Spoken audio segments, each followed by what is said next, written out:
আসন্ন কোরবানির ঈদকে টার্গেট করে খড়, ভুসি কিংবা কাঁচা ঘাস নয়, গরুকে মোটা তাজা করতে গোখাদ্য হিসেবে ব্যবহার করা হচ্ছে কারখানার উচ্ছিষ্ট বা পরিত্যক্ত তুলা। এতে খামারিরা সাময়িক লাভবান হলেও পশুর মৃত্যু ঝুঁকি বাড়ছে। আর এসব প্রাণীর মাংস খেয়ে হুমকির সম্মুখীন হচ্ছে মানব স্বাস্থ্য।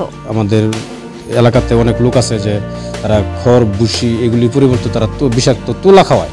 গাজীপুরের শ্রীপুর উপজেলার বিভিন্ন এলাকায় দীর্ঘদিন ধরে গোখাদ্য হিসেবে ব্যবহৃত হচ্ছে কারখানার এসব পরিত্যক্ত তুলা। গোখাদ্য হিসেবে তুলার ব্যবহার বাড়ায় এলাকায় বেশ কিছু তুলার মিলও গড়ে উঠেছে। এই সুরিং তাই গরুর খাদ্য গরুর কাস্টমার আমি জানি না তৈরি আনছে, জিজ্ঞাসি না, আমার বললে দিছে যে তৈরি ব্যস্ত হইলে। স্থানীয় খামারিদের সচেতনতার অভাব এবং গোখাদ্যের দাম বেড়ে যাওয়ায় দিন দিন বাড়ছে পরিত্যক্ত তুলার ব্যবহার। অনেক খামারি মনে করছেন তুলা খাবার হিসেবে ব্যবহার করলে গবাদি পশুর স্বাস্থ্য ভালো হয়। এমন ভ্রান্ত ধারণা থেকে পরিত্যক্ত তুলা সংগ্রহ করে সেটা গরুকে খাওয়ানো হচ্ছে। এখানে যায় দেখেন তারা মিক্স করতেছে, ভাঙাইতেছে, দিলে নাকি ডাস মিলাইতেছে। এটা মহিলা লোকের তুলা লোকের বাইরে ভালো তুলা লোক মিক্স করে, তারা তো মিক্স করে না। আর গোখাদ্য হিসেবে তুলা চাহিদা বাড়ায় উপজেলার প্রত্যেকটি ইউনিয়নের হাট, বাজার, পাড়া, মহল্লায় গড়ে উঠেছে অসংখ্য তুলার দোকান। কারখানার ক্ষতিকারক উচ্ছিষ্ট তুলা গোখাদ্য হিসেবে মজুদ রেখে বিক্রি করছেন এক শ্রেণীর অসাধু ব্যবসায়ী। তবে ক্ষতিকারক দিক সম্পর্কে কিছু জানে না কর্মরত শ্রমিকরা। না, গরুর বস্তা ভরে বেছে আমি করতে আনে কিনে আর তুলার আমরা তুলা বাসি, হুতা বাসি, এটা বাসি, এটা বাসি, এটা জনন্য বেটানি নেয়, তা জাজিম বানা, ওই যে লেপটুসক বানা, বালিশ বানা, এটা তুলা আনে না। গরুর এডি খাওয়া না, গরুর আলাদা কিনে আনে। কারখানার উচ্ছিষ্ট তুলা ব্যবহারে পশুর স্বাস্থ্যহানি ও মৃত্যু ঝুঁকি রয়েছে। তারপরেও এসব তুলা গরুকে খাওয়াচ্ছেন এক শ্রেণীর খামারিরা। তবে এই পরিত্যক্ত তুলা কোথা থেকে আসে বা কারা কেনে তা সঠিক বলতে পারে না সাধারণ শ্রমিকেরা। ময়লা রান্দাবাড়ি বেশি হয়েছে, আমরা নিয়ে রান্দার বেশি, আমরাও নিই। গরু খাবার নাই, সেটা ডাইরেক্ট কিনে আনে, বেল কিনে আনে, বিক্রি করে ডাইরেক্ট বেল কিনে আনে।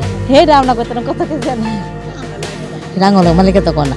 সচেতন খামারিরা বলছেন গোখাদ্যের দাম অস্বাভাবিকভাবে বৃদ্ধি পাওয়ায় অনেকেই এই তুলার দিকে ঝুঁকছেন। তুলা দামে কম হলেও এর ক্ষতিকারক দিকই বেশি। নিয়মিত তুলা খাওয়ালে গরুর মৃত্যু ঝুঁকি বাড়তে থাকে। তুলা খাওয়া তারা গরুরা লালন পালন করে, তুলা খাওয়ালে যদিও গরুর স্বাস্থ্য একটু ভালো হয়, কিন্তু এতে করে অনেক লোকের গরু মারাও যায়। এবং তুলার যে মাংসটা হয় গরুর, ওই মাংস খেলে যে মানুষের শরীরের বিষাক্ত একটা তৈরি হয়।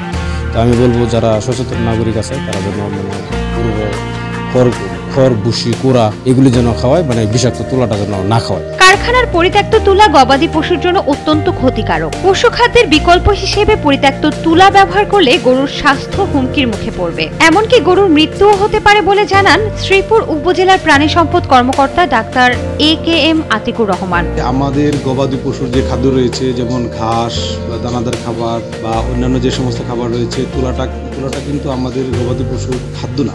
এটা একটা ওই গার্মেন্টস যে তুলা তারা ব্যবহার করে তার একটি উচ্ছিষ্ট একটি পদার্থ।